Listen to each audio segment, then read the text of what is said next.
38년 만에 이런 일이라 엔화 좀 더 살까요? 이 말이 무슨 말일까요? 일단 여러분 이 지표를 먼저 한번 보시죠. 38년 만에 일어난 일입니다. 네, 일본의 스미토모 생명이 예정 이자율을 인상했습니다. 그 인상폭이 0.15%포인트예요. 놀랍죠? 진짜 놀랍죠? 제가 봐도 어마어마하게 놀랍습니다. 이게 여러분 38년 만에 인상한 겁니다. 실제로도 보면 말입니다. 이게 2017년 4월에서 현재까지 말입니다. 개인연금보험 예정 이율이 0.65%였어요. 0.65%. 그런데 오는 10월 1일부터요. 0.8%로 올린다고 합니다. 0.15%포인트를 올리는 거예요. 38년 만에 일어나는 일입니다. 38년 만에. 야, 저는 이것을 보면서요. 진짜 엔화를 어떻게 할까? 진짜 고민을 해야 될 것 같아요. 진짜 고민을 해야 될 것 같아요. 예. 다시 말해서 이게 금리가 올라간다는 뜻이잖아요. 2014년 1월에 1.34%로 올라간 적도 있습니다. 그렇지만 예, 금리를 이렇게 올리는 것은 38년 만에 처음이라고 이야기하니까 이게 얼마나 놀라운 일인지 시장에서도요 깜짝 놀랍니다. 이게 예정 이율이라는 게요. 보험료를 납입하는 시점하고요. 예, 보험료를 지급하는 시점 사이에 예, 기대되는 수익을 말합니다. 그러니까 수익이 더 늘어난다는 거. 이것은 결국 말입니다. 결국 시장에서 그런 분위기가 보이니까 올라간다는 이야기가 되는 거잖아요. 그러면 어디서 그런 분위기가 보였냐? 여러분 그게 보인 게 말입니다. 바로 여기에요. 장기금리 변동 용인폭이 얼마나 늘어났는지 한번 보시지요. 예, 장기금리 변동 용인폭이 말입니다. 지금 2023년 7월부터는요. 플러스 마이너스 1%예요. 플러스 마이너스 1%. 지난 20년만 하더라도 플러스 마이너스 0.2%였거든요. 21년 3월에는요. 플러스 마이너스 0.25%로 0.05%포인트 올렸고요. 그리고 2022년에 작년 12월에는 플러스 마이너스 0.5%로 올렸습니다. 이번에는 1%로 올렸고요. 그러면 장기금리의 변동용인폭이 확대됐다는 것은 사실상 장기금리를 올린 거예요. 장기금리를 올린 겁니다. 그러면 여러분 앞으로 여러분 어떤 일이 벌어질까요? 어떤 일이 벌어질까요? 아마도 예, 이게 기준금리 지금 현재 2016년 1월부터 기준금리가 마이너스 0.1%였거든요. 예, 이 기준금리가 앞으로 더 올라갈 가능성이 있다는 이야기가 되는 건가요? 아마도 그럴 것 같아요. 아마도 그럴 것 같아요. 기준금리를 더 올릴 가능성 굉장히 높다고 봅니다. 굉장히 높다고 보는 거예요. 그만큼 말입니다. 기준금리가 많이 올라간다는 이야기가 되는 거예요. 자, 이렇게 되면 여러분, 이렇게 되면 여러분들은 예, 금리가 올라갈 때 예, 엔화의 가치는 어떻게 될지 여러분들도 잘 아시죠? 아마 여러분들도 잘 아실 거예요. 엔화의 가치가 올라가면 말입니다. 예, 그만큼 엔화의 환율은 달라질 겁니다. 달라질 거예요. 그러면 원엔 환율은 어떻게 될까요? 원엔 환율은? 아마 원엔 환율도 바뀌겠죠. 지금 원엔 환율이 굉장히 빠르게 변하고 있거든요.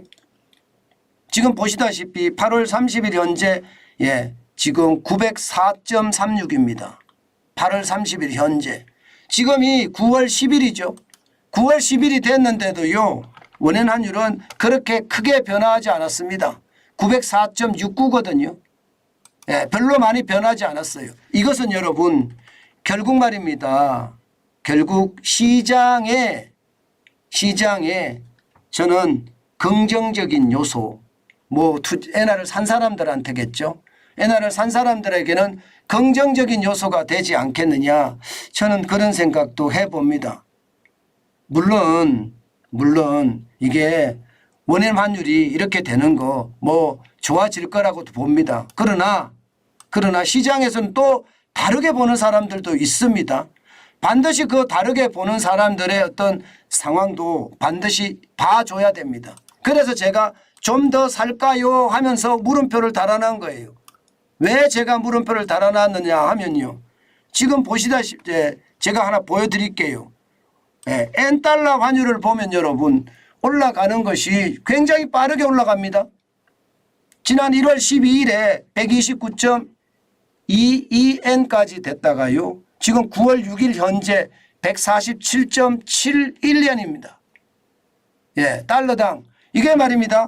175까지도 올라간다는 분이 계시거든요. 175까지도 분명히 올라간다는 분이 계세요. 그러나 지금 175를 올라가든 그렇지 않든 시장은 좀 더 보는 게 좋지 않겠느냐. 저는 그런 생각을 진짜 많이 하거든요. 우리가 시장을 볼 때 굉장히 독하게 봐야 되거든요.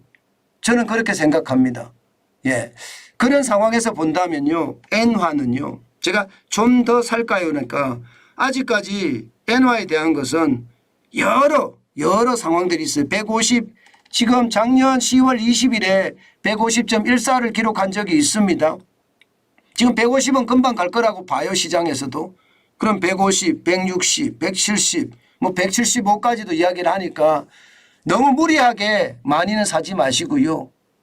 제가 늘 말씀드리는 거 있잖아요. 이게 조금 사나가는 거. 그게 지금은 굉장히 필요하지 않을까. 저는 그렇게 봅니다. 너무 급하게 많이 사드리려고 하지 말고요. 조금 사는 것은 어떨까 싶어요. 지금 진짜 조금 그게 제일 중요하다. 저는 그렇게 생각합니다. 시장이라는 게 그만큼 말입니다.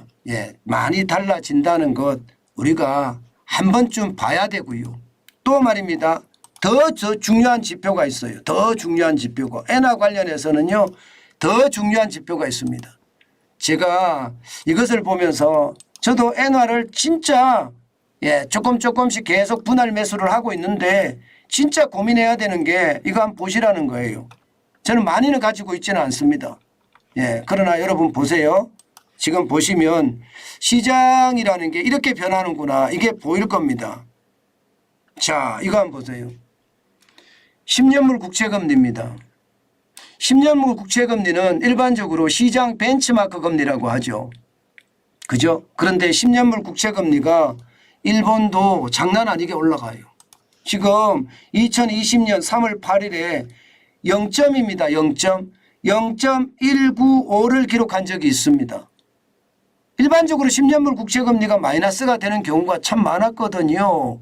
그런데 여러분 보세요. 올라가는 거 보세요. 쭉 올라가는 걸 보면 상황이 다르죠. 진짜 상황이 다릅니다.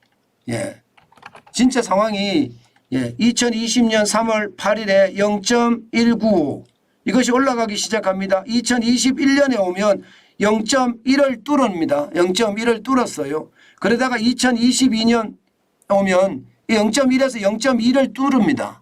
6월 30일에 보면 0.225를 기록을 하잖아요. 그러다가 말입니다. 12월 1일에 가면 0.483까지 올라가요. 그죠? 0.483. 굉장히 빠르게 올라가죠. 굉장히 빠르게 올라갑니다. 게다가 말입니다. 2022년 1월 5일엔 0.5를 뚫었습니다. 0.5. 그리고 3월 2일에는 0.56이 됐고요.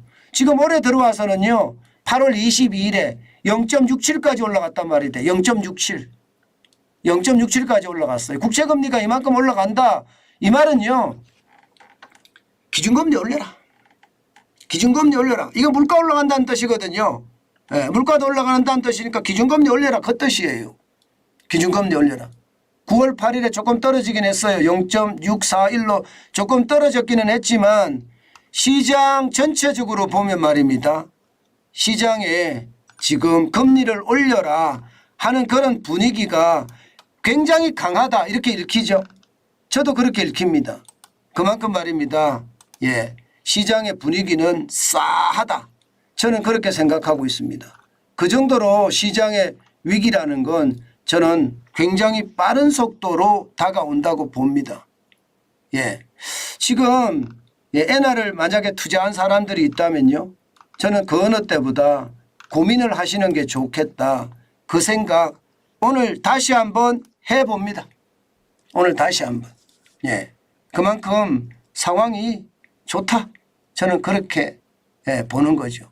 엔화 투자한 사람들은요, 예, 한꺼번에 이렇게 왕창 사는 것은 좀 자제하시고요.